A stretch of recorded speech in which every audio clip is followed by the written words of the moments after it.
जी, जब supreme court ने creamy layer की बात करके, और आप वकील हैं और आप जानते हैं कानूनी पेचीदा क्या है, तो वकील जजों के माध्यम से ये समाज में मैसेज देने का काम किया कि जो क्रीमी लेयर है उसमें संशोधन किया जाए। क्या ये समाज को तोड़ने का काम कर रहे हैं? जिससे आप क्या समझते हैं? कि इसमें सारा दोष जजों को देना उचित नहीं होगा। सरकार ने जिस तरीके से ये केस बहस किया है वो जानबूझ के इसलिए किया है कि वो हारे केस। पूरी ताकत सरकार के वकीलों ने ये लगाई कि वो हारे केस, और इसीलिए वो हारे। पहली बात। दूसरी बात, जहाँ तक क्रीमी लेयर की बात है पहले वही कर लेते हैं। राष्ट्रपति हमारे देश का सबसे बड़ा पद होता है।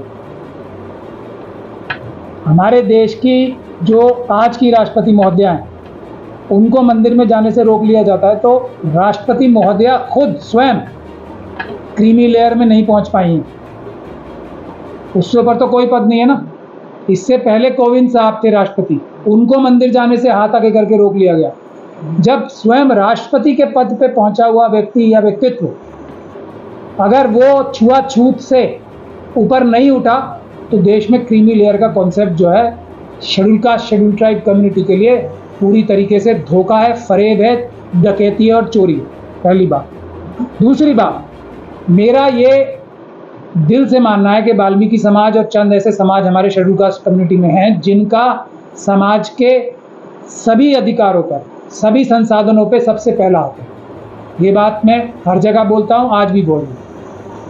लेकिन क्या ये वर्गीकरण हमारे वाल्मीकि समाज को और दूसरे जो वाल्मीकि समाज से भी ज़्यादा या उनके बराबर पिछड़ा हुआ वर्ग है जो हमारे शेड्यूल कास्ट कम्युनिटी में, उनको फ़ायदा पहुंचाएगा या नुकसान पहुंचाएगा, ये समझने की बात है। मेरा ऐसा मानना है कि अगर सुप्रीम कोर्ट के ये जजमेंट या सरकार, कोई भी सरकार हो, अगर ये चाहती कि वाल्मीकि समाज का कुछ भी भला हो, तो पहली बात यह है कि 15% जो सीटें आरक्षित हैं, हालांकि जो जनगणना 2011 की हुई है उसमें 16.6% शेड्यूल कास्ट कम्युनिटी की पॉपुलेशन है, जो 1.5 से 1.6% तो पहले ही चुरा ली थी।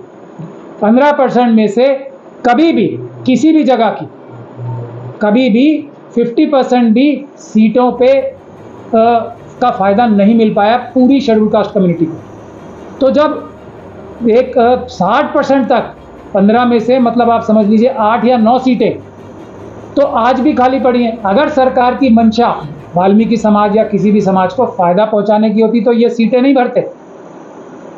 दूसरी बात। तीसरी बात ये कि अगर वाल्मीकि समाज तो एक ऐसा समाज है ना जो डॉक्टरों से भी ज़्यादा काम कर रहा है इस देश के लिए। डॉक्टर तो बीमारी ठीक करते हैं, ये बीमारी होने से रोकते हैं अपनी जान हथेली पे लेके।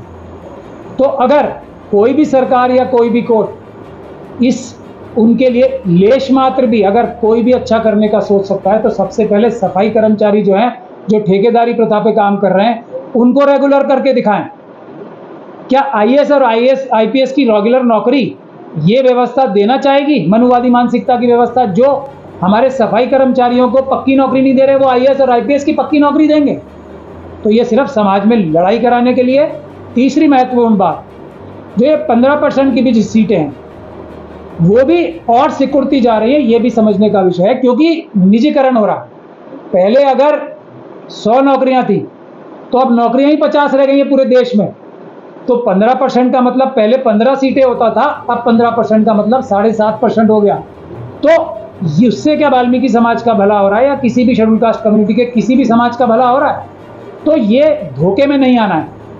चौथी महत्वपूर्ण बात यह है कि जो रोस्टर सिस्टम होगा, 15% लोग एक साथ मिलकर रोस्टर सिस्टम में अपनी सीटें नहीं ले पा रहे हैं, तो क्या 2%, 3% जब हम बढ़ जाएंगे, 5% में बढ़ जाएंगे, 6% में बढ़ जाएंगे, 1% में बढ़ जाएंगे, 0.1% में बढ़ जाएंगे, किसी भी रोस्टर वाले पद पे कोई भी शेड्यूल कास्ट का व्यक्ति कभी आ पाएगा?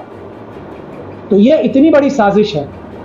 पांचवी बात, ये आप सोचिए जो 15% हम एक साथ, हालांकि एक साथ नहीं है, वो मिलकर भी अपनी 15% सीटें नहीं ले पा रहे पूरी की पूरी ताकत बन के, तो क्या हम टुकड़ों में बढ़ जाएंगे? तो क्या अपने अपने टुकड़े का भी हिस्सा ले पाएंगे? नहीं।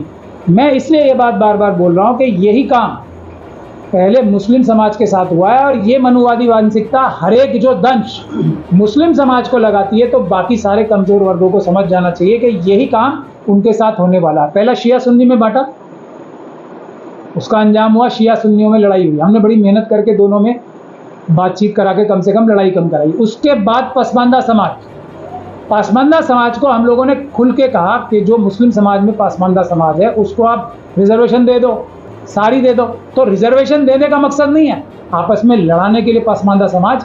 आज जो वक्फ का कानून आया है उसमें देखिए, जो ये सूफी समाज के जो लोग हैं हमारे अंदर, उनको मोदी जी ने पूरी वर्ल्ड सूफी एक कन्वेंशन बुलाई थी, और आज जब वक्फ का नया कानून ला रहे हैं ये लोग, तो दरगाहों को ये बोल रहे हैं कि दरगाह वक्फ ही नहीं होती। तो वाल्मीकि समाज से सबसे ज़्यादा दुश्मनी मनुवादी मानसिकता के व्यक्ति रखते हैं, क्योंकि वो उनको गुलाम बना के रखना सबसे बड़ी मजबूरी है, ज़रूरत है मनुवादी मानसिकता की, क्योंकि वो देश का सबसे महत्वपूर्ण कार्य कर रहे हैं, और वो बहुत ही बहादुर और उस तरीके से इमोशनल लोग हैं। एक बार अगर हाथ से उखड़ गए तो वो मनुवादी व्यवस्था को स्वयं ही ख़त्म कर सकते हैं। तो इसलिए वाल्मीकि समाज को टारगेट करके उसको कमज़ोर करने के लिए साजिश करके बाकी समाजों से लड़ाने की कोशिश हुई।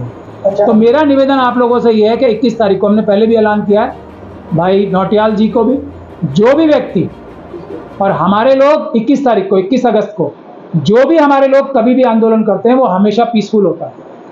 जो आरएसएस के एजेंट होते हैं या आरएसएस द्वारा भटक जाते हैं उनकी बहकावे में आके, वही किसी प्रकार की हिंसा में लिप्त होते हैं। और बहुत अच्छा प्रोग्राम ये है कि सबकी वीडियोग्राफी होगी। मुझे लगता है इसमें बहुत सारे आरएसएस के लोग अरेस्ट होंगे अगर आप लोगों ने वीडियोग्राफी बना ली।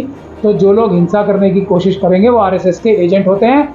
और दूसरा, क्योंकि हमारी संख्या इतनी बड़ी है, हमें हिंसा करने की आवश्यकता नहीं है, हमें बिल्कुल भी हिंसा की आवश्यकता नहीं है। हमें सिर्फ पीसफुल प्रोटेस्ट करना है और हमारी सभी मांगें मानी जाएंगी।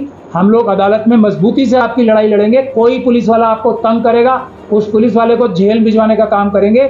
सिर्फ हमारी गुजारिश ये है कि आप वीडियो बना के रखें। हम तो कभी कोई गैरकानूनी काम करते ही नहीं। हमारे जो बहुजन समाज के लोग हैं, मनुवादियों को भी करने ना दें, उनकी वीडियो बनाते हैं। बहुत शुक्रिया।